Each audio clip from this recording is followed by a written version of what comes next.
கிரிக்கெட்டில் சில நேரம் ரொம்ப கஷ்டமான சந்தர்ப்பங்கள் தருணங்கள்லாம் உருவாகும். அந்த கஷ்டமான தருணங்கள்னால அங்கே இருக்கிற பிளேயர்ஸுடைய மன வலிமை ஹெவியாக சோதிக்கப்படும். அந்த மாதிரியான சில சுச்சுவேஷன்ஸை பற்றி தான் நம்ம இன்றைக்கி பார்க்க போகிறோம். அதில் நம்பர் 1 1984 மால்கம் மார்ஷல், வெஸ்ட் இண்டீஸை சேர்ந்த ஒரு லெஜெண்ட். அவருக்கு என்ன நடக்குதுன்னு பார்த்தீங்கன்னா, ஹெட்டிங்லியில் இங்கிலாந்துக்கு எதிராக பேட்டிங் ஆடும்போது கையில் அடிபட்டுருது. கையில் அடிபட்டதோட நான் பேட்டிங் ஆடுவேன், ஒத்த கையிலையாவது நான் பேட்டிங் ஆடுவேன் அப்படின்ட்டு இருக்காரு. காரணம் என்ன அப்படின்னு பார்த்தீங்கன்னா, அவருடைய டீம்மேட் லாரி கோமெஸ் இன்னொரு பக்கம் 100 அடிக்க வெயிட் பண்ணிட்டு இருக்காரு. நான் எப்படியாவது என் டீம்மேட்டை 100 அடிக்க வைப்பேன் அப்படின்னு சொல்லி ஒத்த கையில் பேட்டிங் ஆனது மட்டும் இல்லாமல் இன்னொரு எண்டில் அடுத்த இன்னிங்ஸ் ஓடி வந்து பவுலிங் போடுவார் ஒரு கையில்.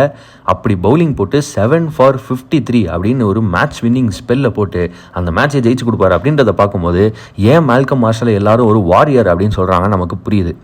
இன்னொரு மொமெண்ட் இந்த மாதிரி என்ன அப்படின்னு பார்த்தீங்கன்னா, கிரேம் ஸ்மித் சவுத் ஆஃப்ரிக்காவை சேர்ந்தவர். சவுத் ஆஃப்ரிக்கா கேப்டன் பண்ணியிருக்கிறாரு. அவர் சிட்னி கிரிக்கெட் கிரவுண்டில் ஆஸ்திரேலியாவுக்கு எதிராக ஒரு டெஸ்ட் மேட்ச் ஆடும்போது மிச்சல் ஜான்சனோட ஒரு பால் கையில் அடிபட்டு அவருக்கு கை ஃப்ராக்சர் ஆயிடுது. உடஞ்ச கையோட அந்த இன்னிங்ஸை ஃபுல்லாக ஒத்த கையில் ஆடுறாரு. அதனால அவர் அந்த இன்னிங்ஸ் ஆடி முடிச்சதுக்கு பிறகு சிட்னி கிரிக்கெட் கிரவுண்டே எந்திரிச்சு நின்று ஒரு ஸ்டாண்டிங் ஓவேஷன் கொடுக்குது. எதுக்கு அப்படின்னு பார்த்தீங்கன்னா, ஒரு ரைவல் டீம், ஓவர்சீஸ் டீம் கேப்டனுக்கு. அந்த மாதிரி ஒரு மொமெண்ட்டெல்லாம் வந்து நமக்கெல்லாம் பார்க்கவே புல்லரிக்கும். அப்படி ஒரு மொமெண்ட் தான் அது. சரி, இப்போ இவங்க 2 பேர் பற்றி பேசியிருக்கோமே, நம்ம ஊருக்காரங்களை பற்றி யாராவது பேசணும் அப்படின்னு சொன்னால் அனில் கும்ப்ளே இதே மாதிரி தான் வெஸ்ட் இண்டீஸ்க்கு அகேன்ஸ்ட் ஆடும்போது அவருக்கு தாடையில் அடிபட்டுருது. மொத்தமாக ஃபேஸை சுற்றி ஒரு பெரிய பேண்டேஜை கட்டிட்டு பவுலிங் போட வராரு. ஏன் அப்படின்னா, அந்த டெஸ்ட் மேட்ச் இந்தியா எப்படியாவது ட்ராவாச்சு பண்ணி ஆகணும் அப்படின்ற ஒரு நிலைமையில் இருக்காங்க. ஓடி வந்து 14 ஓவர் தொடர்ந்து போடுறாரு. அதில் பிரையன் லாராவுடைய முக்கியமான விக்கெட் எடுக்கிறாரு.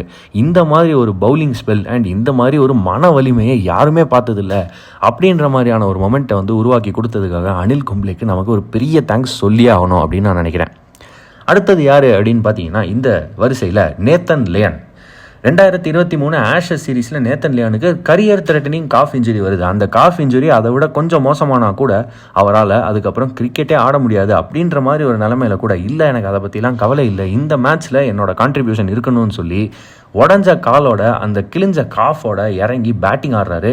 15 முக்கியமான ரன்ஸை சேர்க்கிறாரு. அண்ட் அதனால அவங்க அந்த ஆஷஸ், ஒரு க்ளோஸான டைட்டான ஆஷஸ் சீரீஸை ஜெயிக்க முடியுது அப்படின்றத பார்க்கும்போது ஃபென்டாஸ்டிக்கான ஒரு விஷயமா இருக்குது.